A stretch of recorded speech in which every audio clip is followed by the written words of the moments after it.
तो आज हम लोग जो है बहुत ही इम्पोर्टेंट चैप्टर स्टार्ट करने वाले हैं। इस इम्पोर्टेंट चैप्टर का नाम है इलेक्ट्रिसिटी।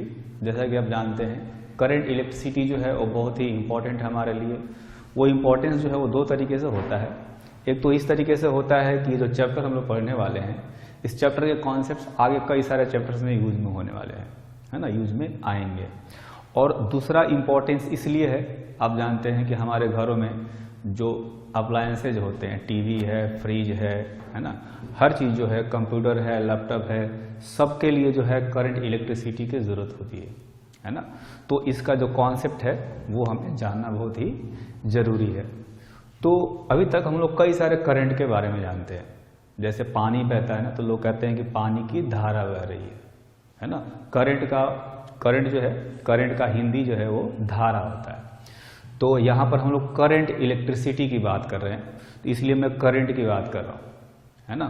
तो वाटर करंट होता है, विंड करंट होता है, हवा भी बहता है एक जगह से दूसरी जगह, वो भी एक तरह से धारा है। पानी बहता है एक जगह से दूसरी जगह, वो भी एक धारा है। और हम जिस करंट की बात कर रहे हैं, हम जिस धारा की बात कर रहे हैं उसमें चार्ज फ्लो करता है और इसलिए उसको करंट इलेक्ट्रिसिटी कहते हैं। ठीक, तो तीन तरह की धाराएं होती है। एक तो होता है विंड करंट।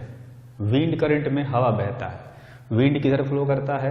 विंड फ्लो करता है हमेशा हाई प्रेशर से लो प्रेशर की तरफ। It flows from high pressure to low pressure.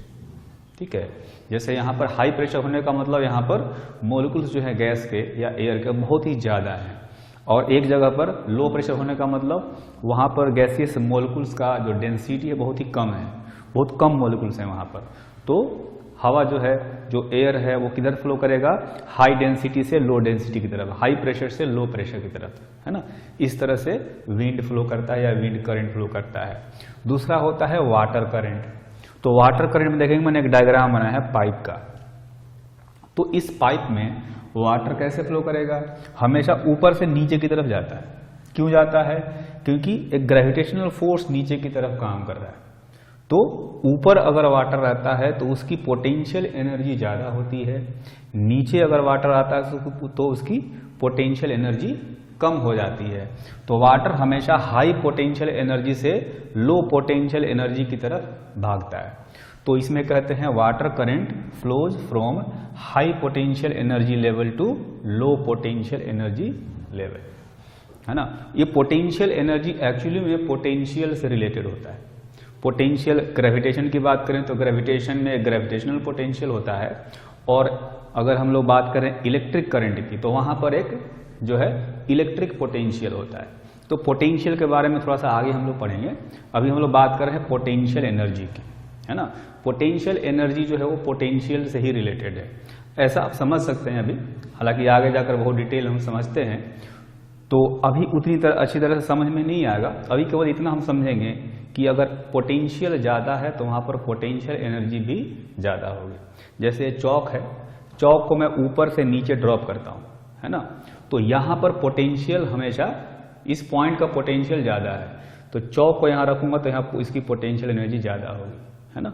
यहाँ पर पोटेंशियल कम है, लो पोटेंशियल है, तो इस चौक को यहाँ रखूँगा तो यहाँ पर इसकी पोटेंशियल एनर्जी कम हो जाएगी। तो पोटेंशियल जो है स्पेस में किसी पॉइंट के होते हैं, और पोटेंशियल एनर्जी किसका होता है? इस ऑब्जेक्ट का, जैसे चौक है ना। तो ये जो पॉइंट है इसका पोटेंशियल मैं कह रहा हूं कि ज्यादा है, यहां पर पोटेंशियल कम है।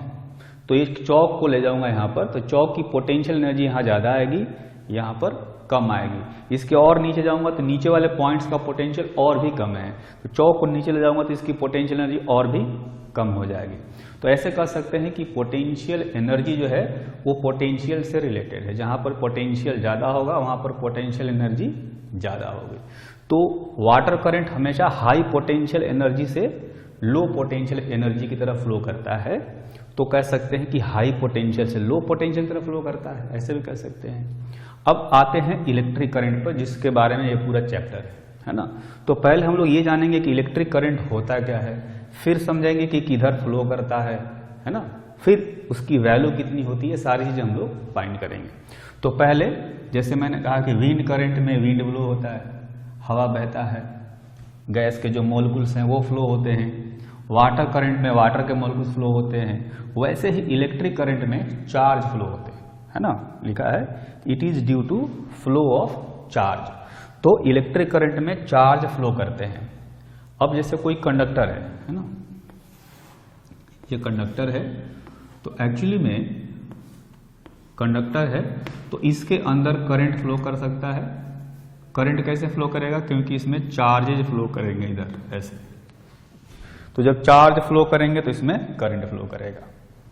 अब जो है करंट की वैल्यू कैसे पता करते हैं, तो कहा जाता है कि electric current is measured as rate of flow of charge. Rate का मतलब होता है टाइम रेट, यानी कि पर सेकेंड कितना चार्ज फ्लो करता है उसको हम लोग करंट कहते हैं। तो इसका जो डेफिनेशन है वो ये है, charge flowing per unit time. Q क्या है, टी टाइम में कितना चार्ज फ्लो किया। जैसे मैं कहता हूं ये कंडक्टर है, इस कंडक्टर का एक क्रॉस सेक्शन है ना, तो चार्जेज यहां से इधर की तरफ जा रहे हैं, तो इस क्रॉस सेक्शन को एक सेकेंड में कितने चार्जेज पार किए, है ना। एक सेकेंड में जितने चार्जेज पार करेंगे उसको हम लोग करंट कहते हैं। मैंने मान लिया कि ये क्यू चार्ज जो है वो टी टाइम में पार किया, यहां से ये क्यू चार्ज टी टाइम में यहां से पार किया है, तो एक सेकेंड में कितना पार किया होगा, total charge by time interval. तो ये हो जाएगा एक सेकेंड में कितना चार्ज पार किया, वो है करंट। यहां पर लिखा है measured as rate of flow of charge. Rate हमेशा यहां पर टाइम रेट से मतलब है कि यानी कि पर सेकेंड पूछा गया है कि एक सेकेंड में कितना चार्ज फ्लो करेगा, वो हो गया करंट। यहां पर लिखा भी है Q is charge flown in time interval T through a cross section, through cross section. ये ध्यान रखना है कि जैसे हवा है, एयर है, वो तो कहीं भी स्पेस में बह सकता है, पानी है, पानी कहीं भी बह सकता है, लेकिन जो चार्ज है, चार्ज हर जगह फ्लो नहीं हो सकता। तो चार्ज को फ्लो होने के लिए हम लोग क्या करते हैं, करंट को फ्लो कराने के लिए हम लोग क्या करते हैं, एक कंडक्टर लेते हैं और कंडक्टर के अंदर चार्जेस फ्लो करते हैं, है ना। तो कंडक्टर का एक क्रॉस सेक्शन देखेंगे तो इस पर्टिकुलर क्रॉस सेक्शन से एक सेकेंड में कितना चार्ज फ्लो किया, वो हो गया करंट। उसी तो कोई भी क्रॉस सेक्शन लेंगे, हर क्रॉस सेक्शन से एक सेकेंड में उतना ही चार्ज फ्लो करता है, यानी जो करंट यहां पर आएगा वही करंट यहां भी आएगा, ठीक। तो ये तो हो गया कि चार्ज का डिफिनीशन क्या है, charge flowing per unit time, ये होता है करंट। करंट का ये डिफिनीशन हो गया। अब करंट फ्लो किधर करता है, इसका डायरेक्शन किधर होता है, तो इसके बारे में यहां पर हमने बताया है, direction of electric current is along the flow of positive charge. अब पॉजिटिव चार्ज जो है वो कुछ भी हो सकता है, जैसे आयंस भी हो सकते हैं, पॉजिटिव आयंस, और opposite to flow of negative charge. Negative charge electrons भी हो सकते हैं और निगेटिव आयंस भी हो सकते हैं, है ना। कहने का मतलब ये है कि जैसे मैंने मान लिया कि ये कोई कंडक्टर है ना, तो इस कंडक्टर में हम लोग जो करंट की बात करते हैं, जो कंडक्टर के अंदर फ्लो करता है, उसमें केवल इलेक्ट्रॉन फ्लो करते हैं, है ना। जैसे ये जितनी भी इलेक्ट्रिसिटी फ्लो करती है किसी कंडक्टर में, उसमें इलेक्ट्रॉन फ्लो करता है, लेकिन कुछ ऐसे भी अपरेटस होते हैं, जैसे कि इलेक्ट्रिक सेल होता है ना, जो बैटरी हम लोग यूज करते हैं टॉर्च में, सेल होते हैं, तो सेल के अंदर आयंस मूव करते हैं, पॉजिटिव आयंस और निगेटिव आयंस, है ना। तो उसमें बात करेंगे तो पॉजिटिव चार्ज ही फ्लो कर रहा है, पॉजिटिव चार्ज मतलब पॉजिटिव आयन, और निगेटिव चार्ज फ्लो कर रहा है यानी निगेटिव आयन ही फ्लो कर रहा है। लेकिन हम लोग यहाँ पर करंट इलेक्ट्रिसिटी में जनरली बात करेंगे कंडक्टर से जो करंट फ्लो कर रहा है उसकी, तो कंडक्टर में केवल इलेक्ट्रॉन जो है वो फ्लो करते हैं। तो अगर मैं बात करूं ये कंडक्टर है, कंडक्टर में क्या होगा कि इस कंडक्टर में अगर मैं कह दूं कि यहां पर हाई पोटेंशियल है ना, यहां पर लो पोटेंशियल है, ये इलेक्ट्रिक करंट भी जो है वो हाई पोटेंशियल से लो पोटेंशियल की तरफ फ्लो करता है। तो हाई पोटेंशियल है, लो पोटेंशियल है, तो इसमें करंट फ्लो करेगा इधर, हाई पोटेंशियल से लो पोटेंशियल की तरफ, है ना, और करंट इधर फ्लो करेगा। तो जैसा कि यहां बताया गया, अगर इलेक्ट्रॉन है तो इलेक्ट्रॉन किधर चल रहा होगा, इलेक्ट्रॉन उल्टा चल रहा होगा। इलेक्ट्रॉन जिधर चलेगा उसके अपोजिट डायरेक्शन में करंट फ्लो करता है। तो इलेक्ट्रॉन जो है वो लो से हाई पोटेंशियल की तरफ जाता है, क्योंकि ये निगेटिव चार्ज है। अगर यहाँ पर पॉजिटिव चार्ज होता तो वह हाई से लो की तरफ जाता। पॉजिटिव चार्ज हाई से लो की तरफ जाता है ना। हालांकि इसमें फ्लो नहीं करता, फिर भी मैं दिखा देता हूँ। पॉजिटिव चार्ज अगर फ्लो करता तो इधर फ्लो करता, हाई पोटेंशियल से लो पोटेंशियल की तरफ। तो पॉजिटिव चार्ज के डायरेक्शन में करंट का डायरेक्शन माना जाता है। या अगर इलेक्ट्रॉन है जो कि निगेटिव चार्ज है तो वो लो पोटेंशियल से हाई पोटेंशियल की तरफ फ्लो करता है। तो इलेक्ट्रॉन का जो मोशन है, जो निगेटिव चार्ज का मोशन, उसको जस्ट अपोजिट डायरेक्शन में करंट माना जाता है। ठीक है, तो करंट का डायरेक्शन ऐसे डिसाइड करेंगे। अगर हमें करंट का यूनिट पता करना हो, वैसे तो आपको पता होगा यूनिट ऑफ करंट, लेकिन यहां से फाइंड करेंगे जो फॉर्मूला मैंने बताया। करंट का फॉर्मूला क्या बताया? Charge flowing per unit time. तो चार्ज का यूनिट होता है कूलम्ब और टाइम का यूनिट होता है सेकेंड। ऐसा यूनिट की मैं बात कर रहा हूं। तो यहां पर इसका यूनिट लिखेंगे चार्ज बाय टाइम, यानी कूलम्ब पर सेकेंड, और इसी को एम्पियर भी कहा जाता है ना। तो करंट का जो यूनिट है वो एम्पियर में होता है। अब हम बात करें इलेक्ट्रिक करंट की। तो जैसा कि अभी मैंने यहां पर बताया है ना, और इधर क्या बताया था? इधर बताया था मैंने कि विंड करंट हाई प्रेशर से लो प्रेशर की तरफ फ्लो करता है, water current high potential energy से लो पोटेंशियल एनर्जी की तरफ फ्लो करता है, और यहां बताया अभी कि जो इलेक्ट्रिक करंट है वो हाई पोटेंशियल से लो पोटेंशियल की तरफ फ्लो करता है। वही चीज यहां पर मैंने बताया है, electric current flows from high electric potential to low electric potential. मैंने बताया कि पोटेंशियल दो तरह के होते हैं। अगर हम ग्रेविटेशन की बात करें, जैसे वाटर करंट के केस में बात कर रहे थे, तो वाटर करंट के केस में ग्रेविटेशनल पोटेंशियल होगा, ग्रेविटेशनल पोटेंशियल एनर्जी होगा। जबकि इलेक्ट्रिक करंट के केस में इलेक्ट्रिक पोटेंशियल होगा और इलेक्ट्रिक पोटेंशियल एनर्जी होगा। ठीक है, ये वाली पोटेंशियल एनर्जी डिफरेंट है जो ग्रेविटेशन और पोटेंशियल एनर्जी हम देखते हैं। ठीक, ये सारी चीजें हमें पढ़नी है फिर से 11 चैप्टर में, तो 12 चैप्टर में, है ना। तो अभी हमें केवल इतना जानना है कि पोटेंशियल और पोटेंशियल एनर्जी एक दूसरे से रिलेटेड होते हैं, और जहां पर पोटेंशियल ज्यादा होता वहां पर ऐसे एज्यूम कर सकते हैं कि पोटेंशियल एनर्जी ज्यादा होगी, है ना। तो इलेक्ट्रिक करंट मैंने बताया कि हाई इलेक्ट्रिक पोटेंशियल से लो इलेक्ट्रिक पोटेंशियल की तरफ फ्लो करता है, हाई पोटेंशियल से लो पोटेंशियल की तरफ फ्लो करता है। तो ये भी कहा जा सकता है कि ये भी हाई पोटेंशियल एनर्जी से लो पोटेंशियल एनर्जी की तरफ फ्लो करता है ना। तो ये जो तीनों करंट हैं, विंड करंट या वाटर करंट या इलेक्ट्रिक करंट, वहां से हमने ये सीखा कि कोई भी जो फ्लो हो रहा है, जो चेंजेज हो रहे हैं सिस्टम में, चाहे वाटर फ्लो कर रहा हो, चाहे गैस के मोलिक्यूल्स फ्लो कर रहे हों या चार्ज फ्लो कर रहे हों, वो अपनी एनर्जी को घटाने के लिए फ्लो कर रहे हैं, है ना। उनके पास एनर्जी ज़्यादा है। ठीक, तो वो फ्लो किधर कर रहे हैं? हमेशा हाई एनर्जी से लो एनर्जी की तरफ फ्लो कर रहे हैं, ताकि अपने आप को स्टेबल कर सके, है ना। इनफैक्ट यूनिवर्स में हर एक्टिविटी जो है वो इसीलिए चलती रहती है। अगर अपने आप नेचुरली चल रही हो तो इसीलिए चलती है कि अपनी एनर्जी को घटाना है। क्यों? जैसे आप देख सकते हैं एग्जाम्पल कि जैसे पानी है ना, पानी को आप छोड़ेंगे तो हमेशा गड्ढे में क्यों जाता है? वो इसलिए जाता है कि गड्ढे में जाने से उसकी पोटेंशियल एनर्जी घटती है ना। और अगर हम बात करें किसी लिक्विड ड्रॉप की, तो लिक्विड ड्रॉप जो है हमेशा स्फेरिकल शेप क्यों गेन कर लेता है? क्योंकि स्फेरिकल शेप में उसकी एनर्जी मिनिमम होती है ना। लिक्विड की अपनी एक सरफेस एनर्जी होती है जो उसके सरफेस एरिया के डायरेक्टली प्रोपोर्शनल होता है। उसका सरफेस एरिया जितना ज्यादा होगा उसकी एनर्जी उतनी ही ज्यादा होगी।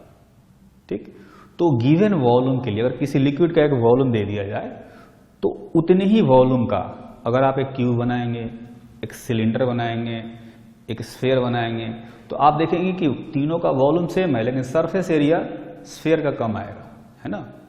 तो कहने का मतलब ये है कि चूंकि स्फेरिकल शेप में सरफेस एरिया कम होता है तो सरफेस एनर्जी कम हो जाता है। सरफेस एनर्जी कम हो जाएगा तो उसकी एनर्जी जो है लिक्विड ड्रॉप की कम हो जाएगी, और इसीलिए जो है कह सकते हैं कि जो लिक्विड ड्रॉप है हमेशा स्फेरिकल शेप गेन कर लेता है। इसका मतलब यह है कि हर एक्टिविटी जो है अपनी एनर्जी को कम करने के लिए होती है। एनर्जी कम होने से क्या होता है? सिस्टम स्टेबल होता है।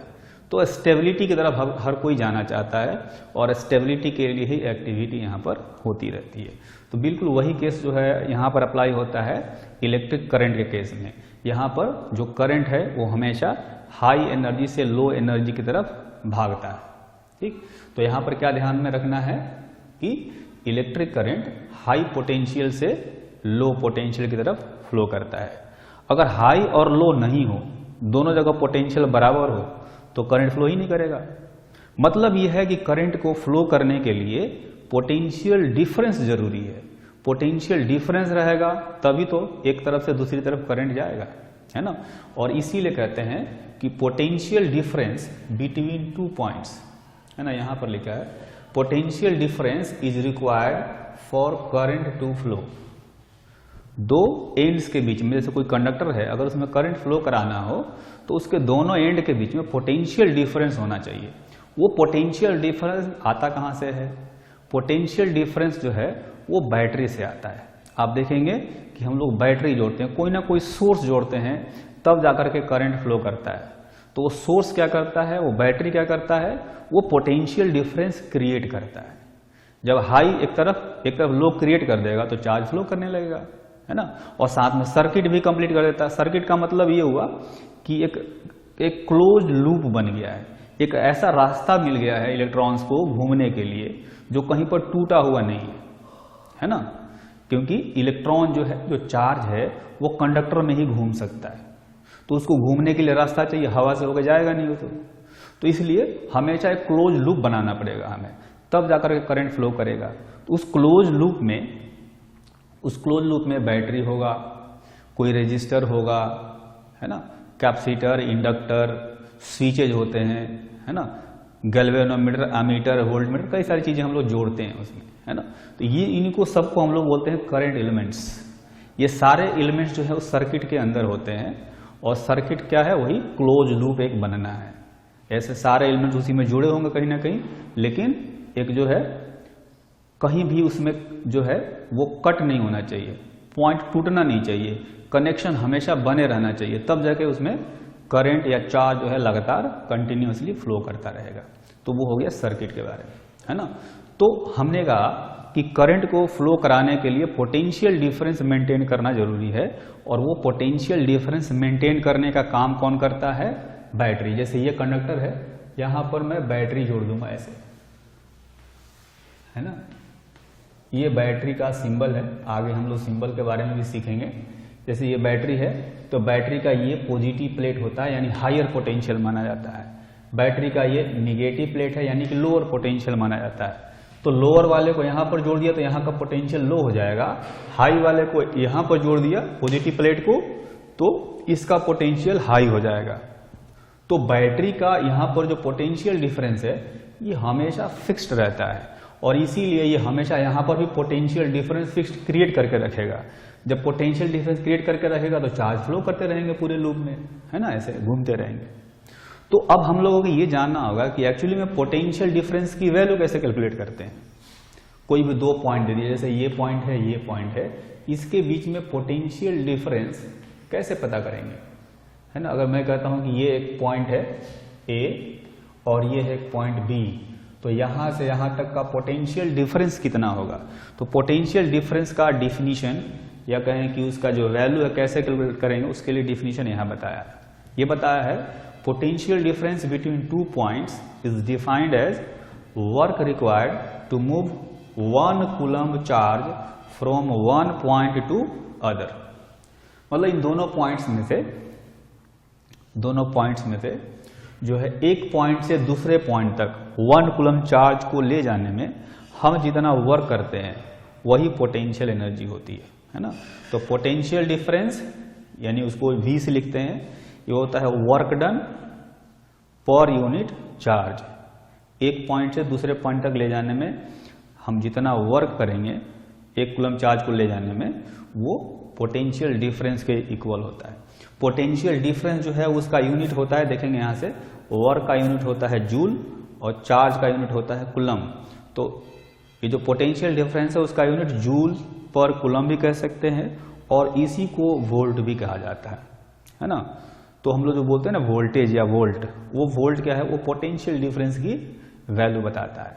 ठीक, तो ये तो हो गया पोटेंशियल डिफरेंस। अब आगे हम लोग सीखेंगे कि जो इलेक्ट्रिक सर्किट होते हैं, इलेक्ट्रिक सर्किट में क्या होता है, किस तरह से करंट फ्लो करता है, कौन कौन से एलिमेंट्स होते हैं, ये सारी चीजें आगे हम लोग सीखेंगे।